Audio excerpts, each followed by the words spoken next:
takes on X-Men 97 have been, for lack of a better word, not everybody's cup of tea.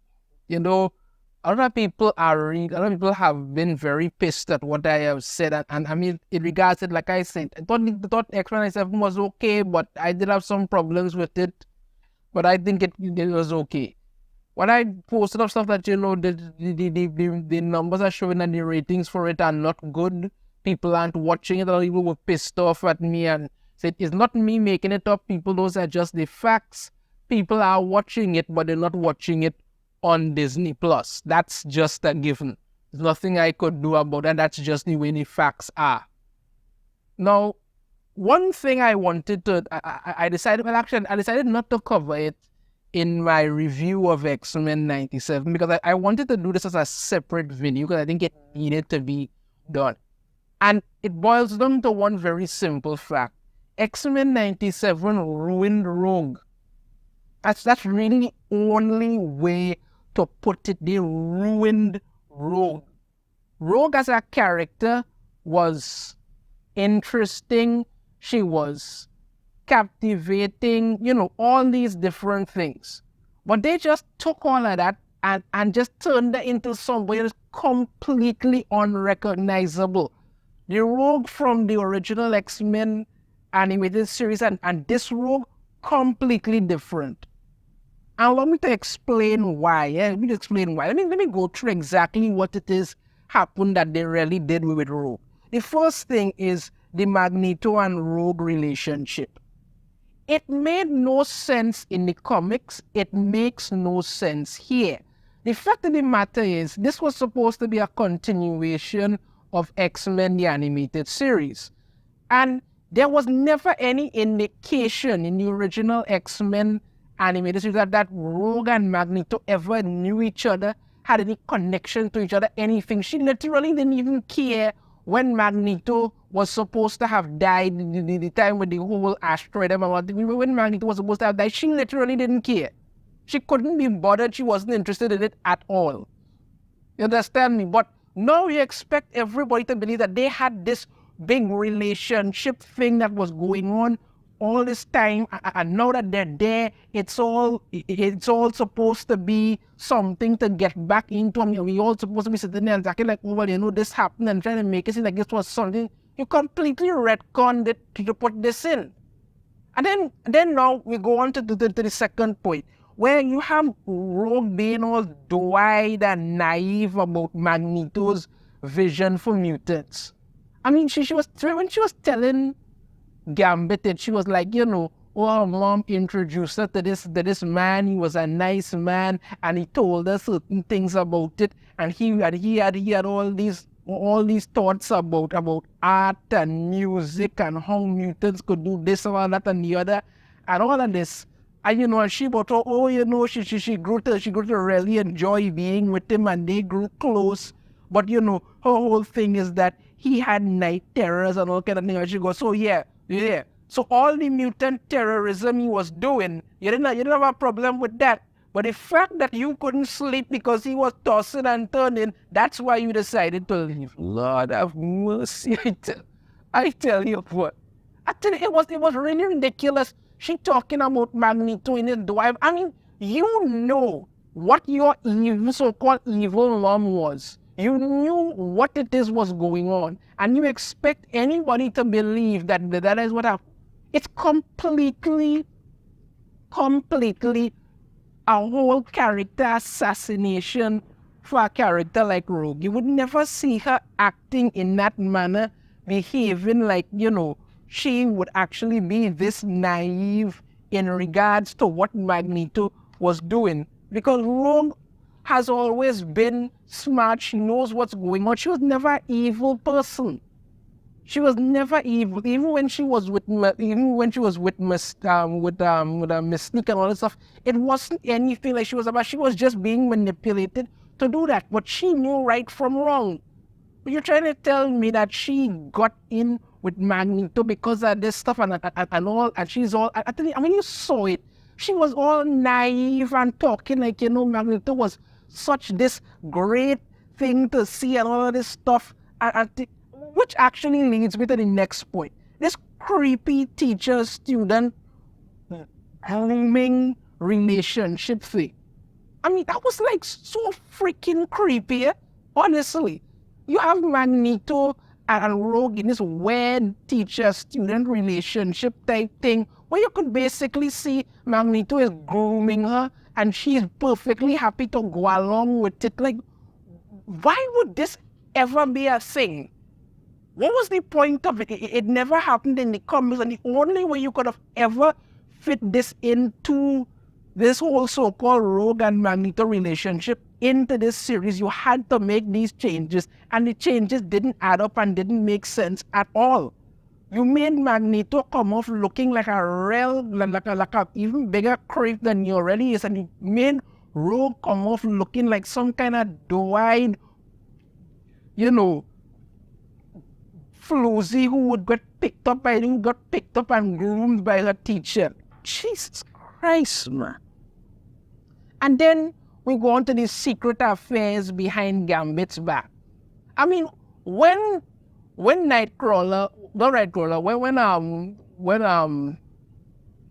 Morph was talking and saying about how Rogue and Magneto have the danger room booked for training sessions and all kind of thing, and going to his room late at night, you really expect anybody to believe all they were doing was talking and training? Come on. She was cockholding Gambit like it had no tomorrow. Honestly.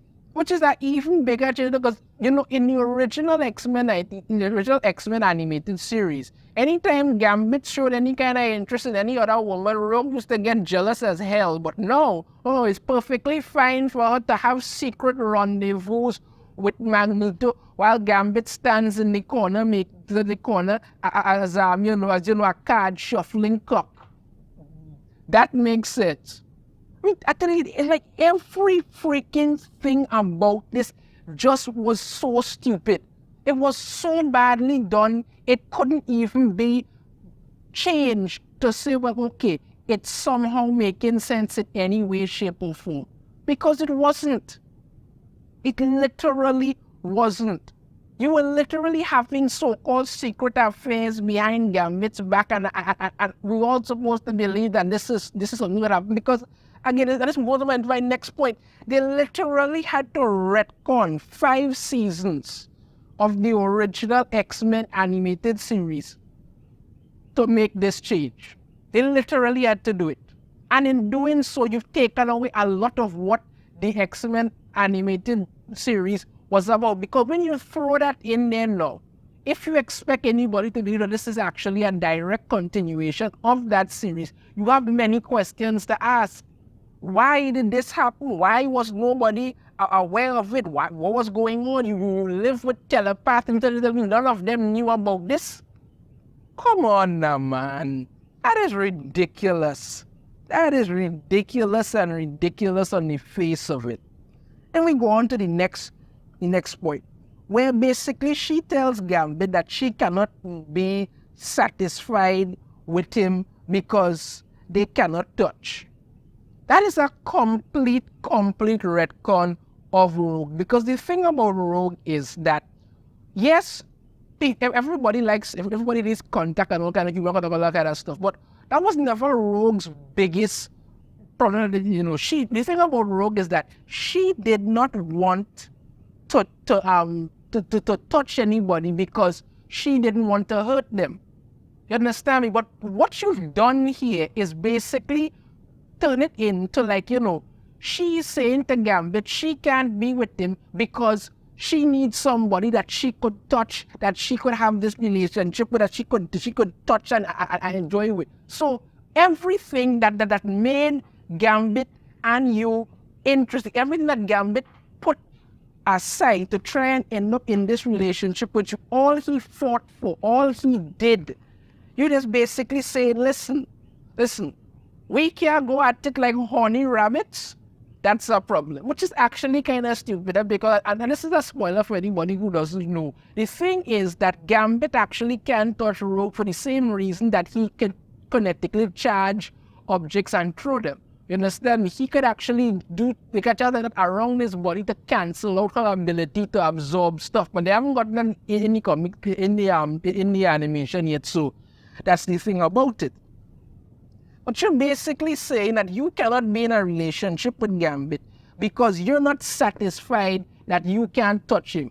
But you need to go and be in this relationship with Magneto because that satisfies you. And you could touch him. So that is what it boils down to. It's like a complete character assassination of Rogue because she was never like this.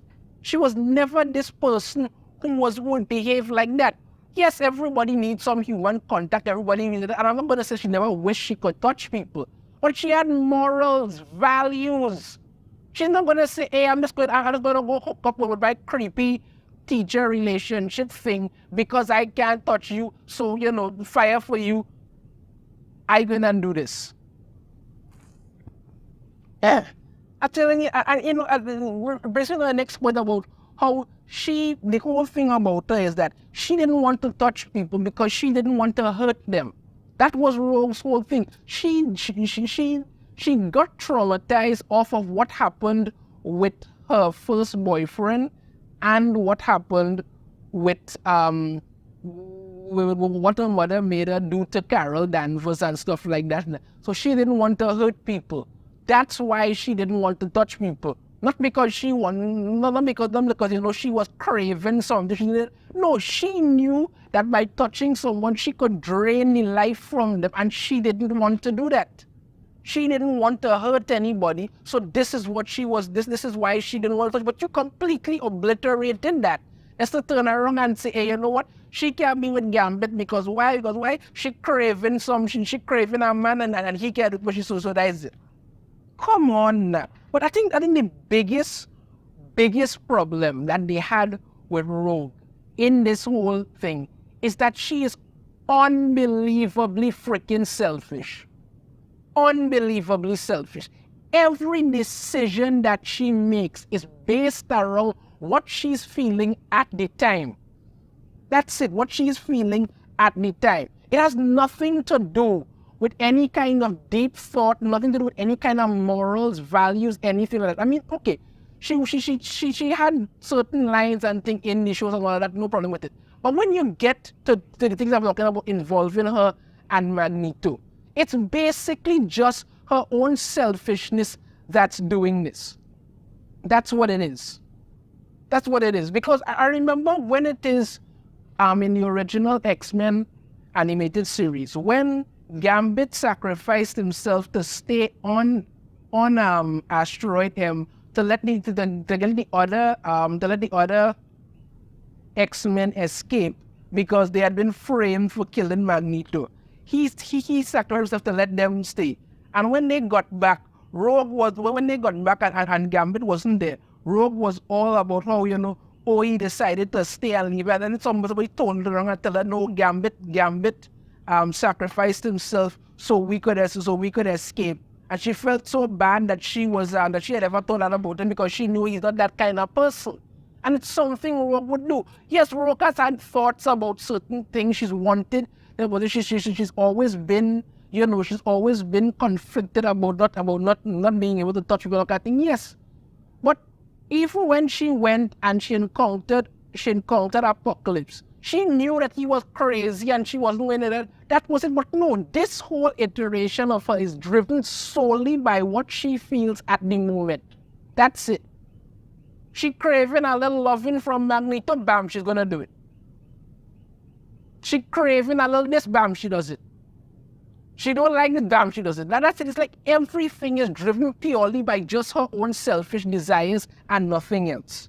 I mean, and speaking of selfish desires, after she literally tells Gambit that, she can't be together with him because she needs touch and all kind of thing, she then goes off to do this sexy erotic dance with Magneto right in front of him.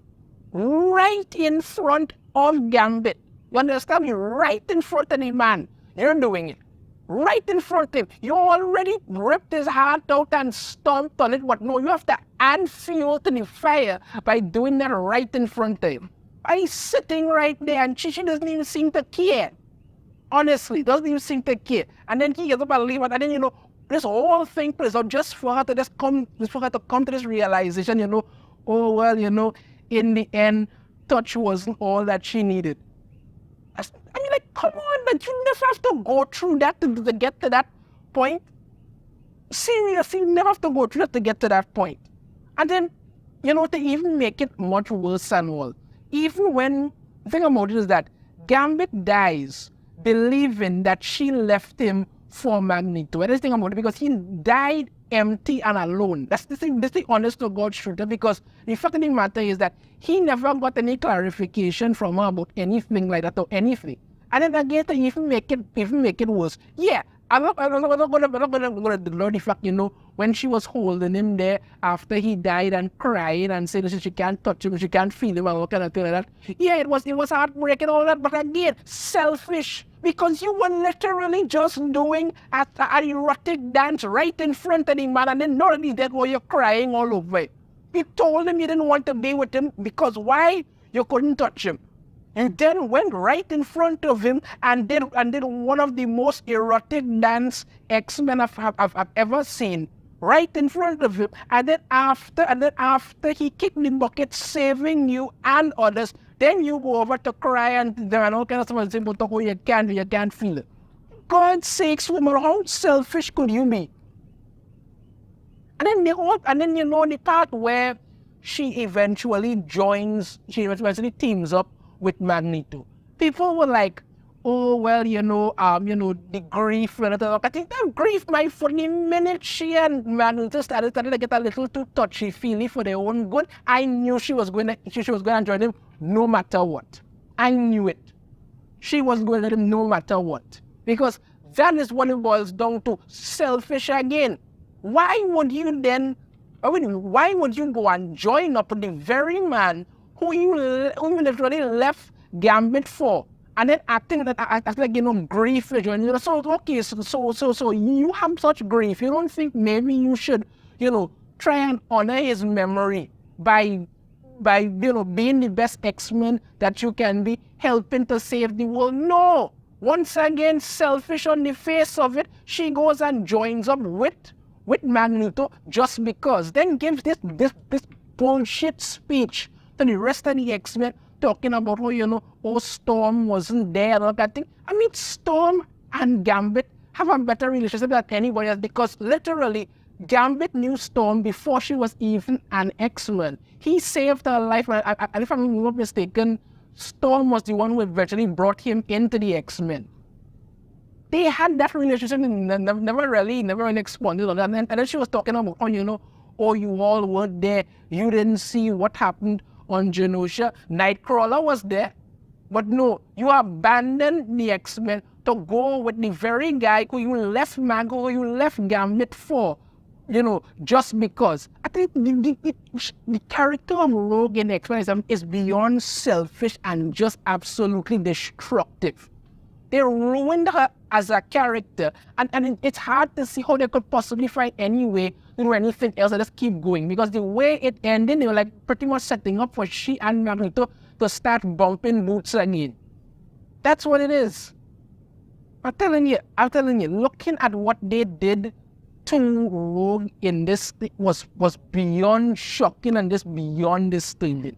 Honestly, they ruined her as a character, and how she was in the original X-Men animated series would never be like this.